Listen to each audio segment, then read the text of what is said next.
অবশেষে বদলে যাচ্ছে বগুড়ার শিবগঞ্জ উপজেলার সেই আলোচিত ৩ ইউনিয়নের নাম। স্থানীয়দের আপত্তি আর ব্যাপক বিতর্কের পর গণশুনানির ভিত্তিতে এই সিদ্ধান্ত নেওয়া হয়েছে। ১৯ জুলাই রোববার জেলা প্রশাসকের কার্যালয়ে সমন্বয় সভায় নতুন নামগুলো চূড়ান্ত করা হয়।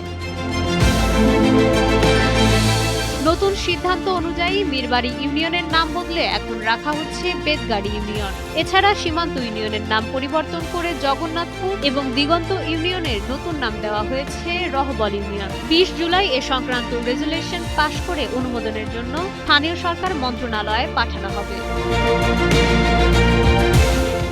এর আগে স্থানীয় সংসদ সদস্যের পৈতৃক বাড়ি এবং তার ২ ছেলের নামের সঙ্গে মিল রেখে ইউনিয়নগুলোর নামকরণ করায় দেশজুড়ে সমালোচনা শুরু হয়। বিষয়টি গড়ায় জাতীয় সংসদ পর্যন্ত।